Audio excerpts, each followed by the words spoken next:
Raksasa streaming Netflix memanfaatkan teknologi kecerdasan buatan generatif pada sekitar 300 program produksinya. Langkah ini terbukti mampu memangkas biaya operasional sekaligus meningkatkan efisiensi kualitas tayangan.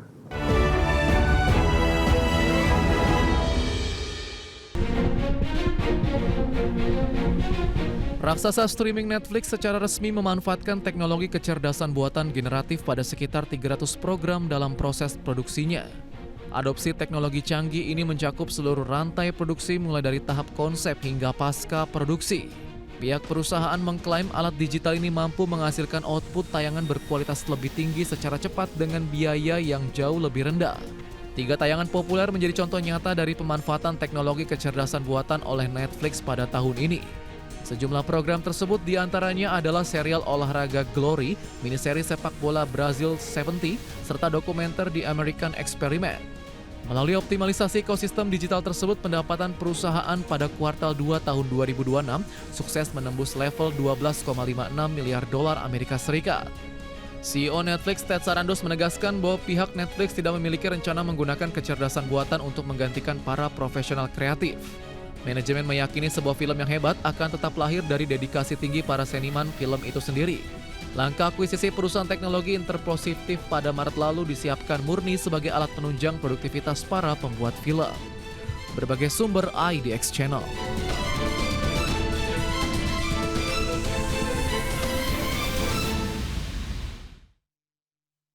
CEO SoftBank Group Masayoshi Son menepis keras kekhawatiran pelaku pasar global mengenai potensi adanya gelembung investasi kecerdasan buatan.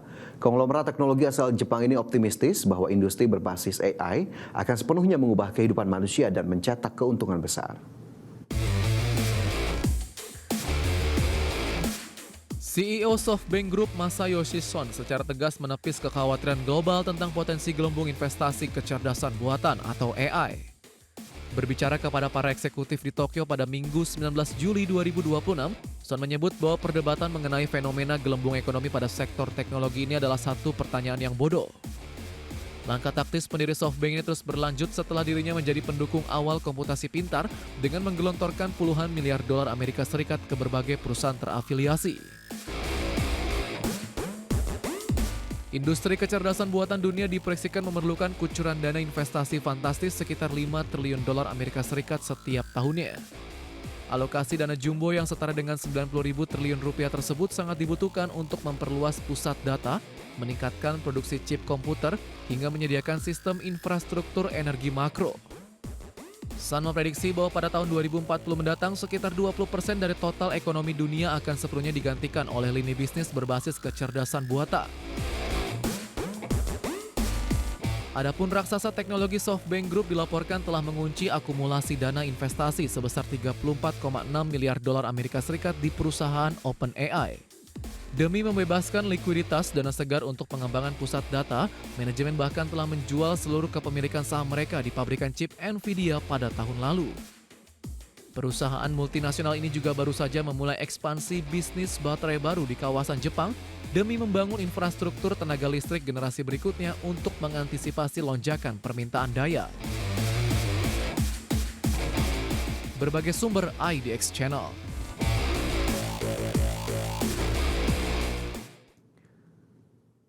Raksasa penerbangan Airbus memproyeksikan permintaan pesawat baru global akan mencapai 42.060 unit hingga tahun 2045. Lonjakan kebutuhan ini didorong oleh pertumbuhan masif penumpang udara di kawasan Asia Pasifik. Raksasa aviasi Eropa Airbus memproyeksikan kebutuhan armada dunia akan mencapai 42.060 unit pesawat penumpang dan kargo baru antara tahun 2026 sampai 2045. Prospek jangka panjang tersebut diterbitkan dalam laporan perakiraan pasar global atau GMF milik perusahaan. Lalu lintas penumpang dunia diperkirakan tumbuh dengan rata-rata tahunan sebesar 3,9% selama 2 dekade mendatang. Pertumbuhan ini didukung oleh ekspansi ekonomi global sebesar 2,6% serta lonjakan demografi masyarakat kelas menengah. Lalu lintas udara global diperkirakan bakal meningkat lebih dari 2 kali lipat pada tahun 2045 mendatang. Airbus memprediksi jumlah pergerakan pelancong akan menembus angka sekitar 10 miliar penumpang per tahun. Perakiraan tersebut juga menunjukkan adanya pergeseran berkelanjutan dalam permintaan penerbangan dunia menuju kawasan Asia Pasifik.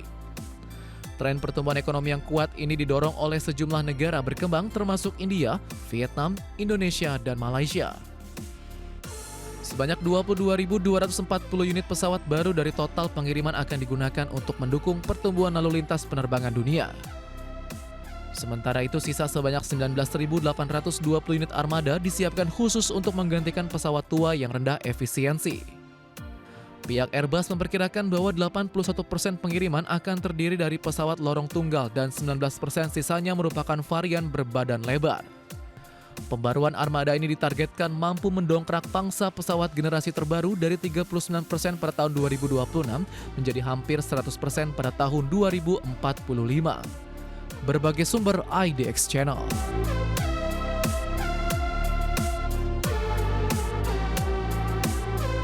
Pemirsa, Presiden Prabowo Subianto menegaskan akan melakukan peremajaan semua lahan tebu untuk memastikan kemandirian produk gula sebagai bagian dari upaya mewujudkan ketahanan pangan di tanah air. Prabowo mengatakan pemerintah terus berupaya mencapai kondisi kemandirian terhadap beragam sektor termasuk di sektor energi, air, dan pangan. Prabowo mengatakan program yang dijalankan sekarang ditargetkan melakukan peremajaan tanaman tebu untuk 100.000 hektar per tahun dan dapat berjalan selama 4 tahun.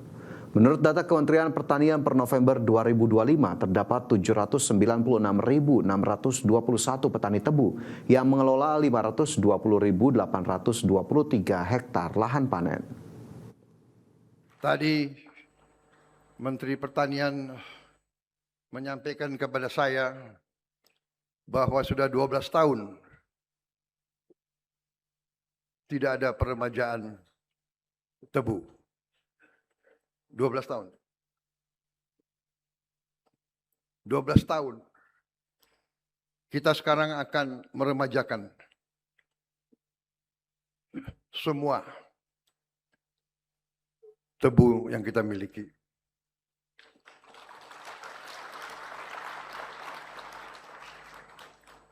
Menteri Pertanian melaporkan kepada saya, program kita sekarang adalah 100.000 hektar per tahun. Dan dengan demikian akan dicapai dalam 4 tahun. Menteri Pertanian Andi Amran Sulaiman melakukan peletakan batu pertama atau groundbreaking pembangunan peternakan sapi perah di Kabupaten Brebes, Jawa Tengah. Mega Farm Sapi Perah ini ditargetkan mampu memproduksi 180.000 ton susu per tahun atau sekitar 20% dari total produksi susu nasional. Menteri Pertanian Andi Amran Sulaiman melakukan peletakan batu pertama atau groundbreaking pembangunan peternakan sapi perah berkelas dunia milik PT Global Dairy Bersama di Desa Karangbale, Kecamatan Larangan, Kabupaten Brebes, Jawa Tengah. Mentan Amran menyebut pembangunan peternakan sapi perah ini merupakan bagian dari upaya mewujudkan swasembada susu. Mega Farm Sapi Perah ini nantinya ditargetkan mampu memproduksi sekitar 180.000 ton susu per tahun. Angka itu setara dengan sekitar 20% dari total produksi susu nasional saat ini. Kalau kita butuh katakanlah 1 juta ekor, kalau 10 ekor satu petani, itu kan 100.000 saja petani Indonesia. 100.000, tapi ini dibina. Sekarang sudah ada 50.000 ya, 50.000 peternak. Kita bina. Kalau kita mau pasti bisa. Beras. Amran mengungkap kebutuhan susu nasional hingga kini masih didominasi impor yang mencapai sekitar 3,6 sampai 3,8 juta ton per tahun atau sekitar 80% dari total kebutuhan. Untuk itu, Kementerian Pertanian mengajak pelaku usaha dalam negeri maupun investor asing untuk berinvestasi di sektor peternakan sapi perah. Pemerintah menilai pasar susu di Indonesia masih sangat besar dan membutuhkan sekitar 20 proyek serupa untuk mencapai swasembada susu. Dari Brebes, Jawa Tengah, Dias Triawan, IDX Channel. Pemerintah menyetujui tambahan anggaran sebesar 209 miliar rupiah untuk menjaga operasional layanan kapal perintis yang dijalankan PT Pelayaran Nasional Indonesia Persero atau PELNI dan PT ASDP Indonesia Ferry Persero. Menteri Sekretaris Negara Prasetyo Hadi mengatakan pemerintah menyetujui tambahan anggaran sebesar 139 miliar rupiah untuk PT PELNI dan 70 miliar untuk PT ASDP Indonesia Ferry. Mensesnek menambahkan Menteri Keuangan Purbaya Yudi Sadewa juga langsung menyetujui kebutuhan anggaran yang diajukan kedua BUMN transportasi tersebut. Selain Pelni dan ASDP, pemerintah juga menyetujui dukungan pendanaan bagi Perum Damri. Namun menurut Prasetyo, kebutuhan Damri bukan berupa tambahan anggaran, melainkan skema pendanaan alternatif. Pemerintah juga menyetujui tambahan anggaran belanja untuk Kementerian Perhubungan hingga 2,4 triliun pada semester 2 2026. Yang tadi disampaikan adalah kebutuhan sekitar 139 miliar untuk di ASDP dan kurang lebih 70 sekian untuk yang di Pelni. Jadi 70 miliar sehingga tadi langsung kami bersama-sama kami berikan persetujuan untuk dua hal yang tersebut ya. Tetapi ada juga permohonan untuk ABT dari Kementerian Perhubungan yang tadi kita sepakati untuk segera hari ini antara Menteri Perhubungan dan Dirjen Anggaran, tim teknisnya untuk. Selanjutnya, pemirsa, Menteri Koordinator Bidang Infrastruktur dan Pembangunan Kewilayahan Agus Harimurti Yudhoyono menekankan pentingnya konektivitas wilayah untuk menunjang pergerakan ekonomi di berbagai daerah. Dalam memimpin rapat koordinasi tingkat menteri terkait penguatan tata kelola ekosistem kebandarudaraan di Jakarta, Menko AHY menegaskan bahwa pemerintah tengah memperkuat dan mempercepat tata kelola seluruh ekosistem pariwisata dan ekonomi kreatif, mulai dari pelayanan bandara, konektivitas antar moda hingga dukungan infrastruktur yang memadai. Hal ini menjadi prioritas utama demi mendukung peningkatan potensi ekonomi di sektor pariwisata dan ekonomi kreatif yang sangat erat berkaitan dengan layanan infrastruktur. AHY menambahkan peningkatan kualitas infrastruktur dan konektivitas wilayah akan berdampak langsung terhadap ekonomi nasional melalui peningkatan investasi, kunjungan wisatawan, serta aktivitas bisnis.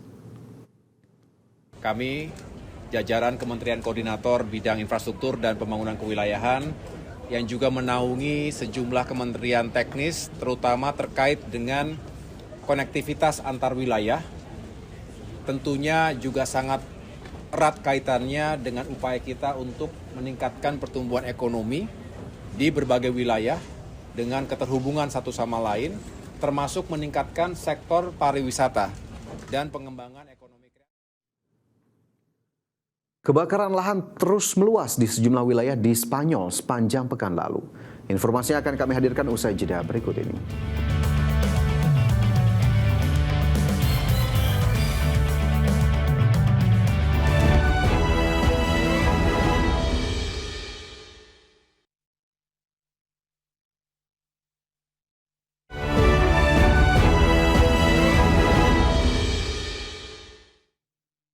Kembali bersama kami di Prime Market Highlights, pemirsa, kita ke informasi mancanegara. Kebakaran lahan terus meluas di sejumlah wilayah di Spanyol sepanjang pekan lalu. Spanyol menjadi salah satu negara yang terdampak gelombang panas paling parah dalam beberapa tahun terakhir.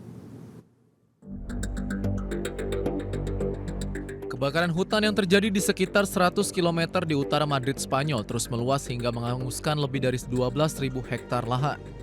Kebakaran ini juga memaksa ratusan warga mengungsi. Menurut otoritas setempat pada hari Minggu kemarin, kebakaran mulai terjadi sejak Kamis di Provinsi Guadalajara, termasuk kawasan Taman Alam Sierra Norte. Dan sejauh ini belum ada korban jiwa yang dilaporkan akibat kebakaran ini. Kebakaran di Guadalajara terjadi hanya berselang sehari setelah kebakaran lain muncul di dekat Zaragoza, wilayah timur Laut Spanyol.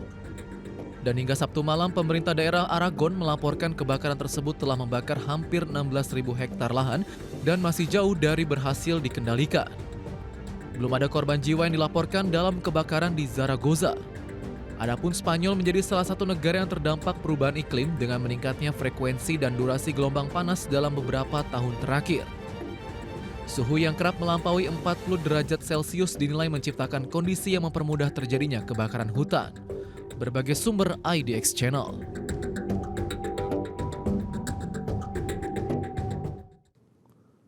Gempa bumi dengan magnitudo 5,5 melanda kawasan tengah Peru pada Sabtu malam lalu. Media setempat melaporkan gempa ini mengakibatkan 5 orang tewas dan 20 lainnya terluka.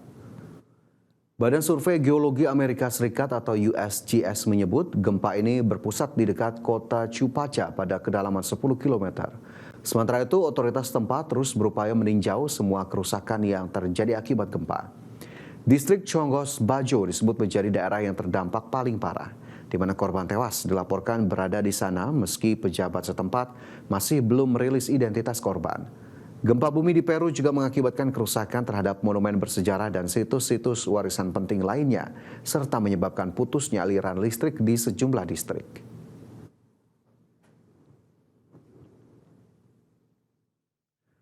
Selanjutnya, pemirsa, Amerika Serikat melancarkan serangan balasan terhadap Iran usai tewasnya 2 personil militer Amerika Serikat di Yordania.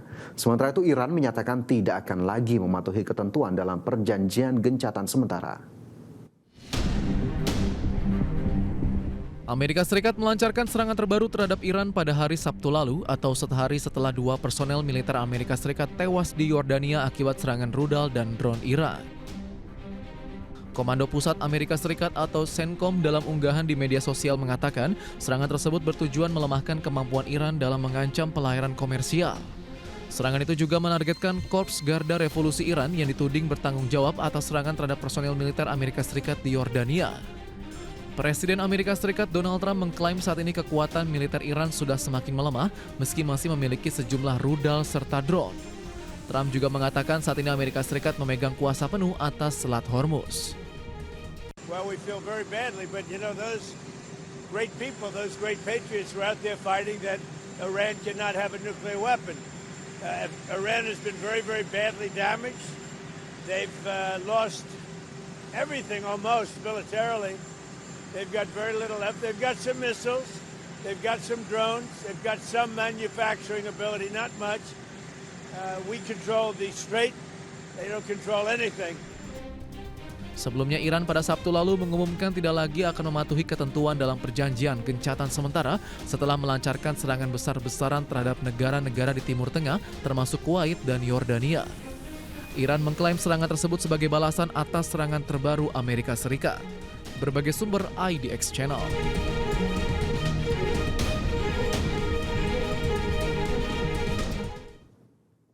Iran melancarkan serangan rudal dan drone ke pangkalan militer Amerika Serikat di Yordania sebagai balasan atas serangan Washington terhadap infrastruktur Iran. Serangan ini menewaskan 2 pasukan Amerika Serikat. Korps Garda Revolusi Islam Iran atau IRGC merilis rekaman yang memperlihatkan peluncuran sejumlah rudal dan drone ke arah yang diklaim sebagai pangkalan militer Amerika Serikat di Azraq, Yordania. IRGC menyatakan serangan itu merupakan balasan atas serangan militer Amerika terhadap infrastruktur sipil Iran. Menurut mereka, operasi yang dilakukan saat fajar tersebut menjadi gelombang ke-20 dalam operasi Nasr II. Sasaran serangan diklaim meliputi area parkir pesawat berukuran besar di pangkalan militer Azraq. Serangan ini menewaskan 2 pasukan Amerika Serikat yang berada di lokasi.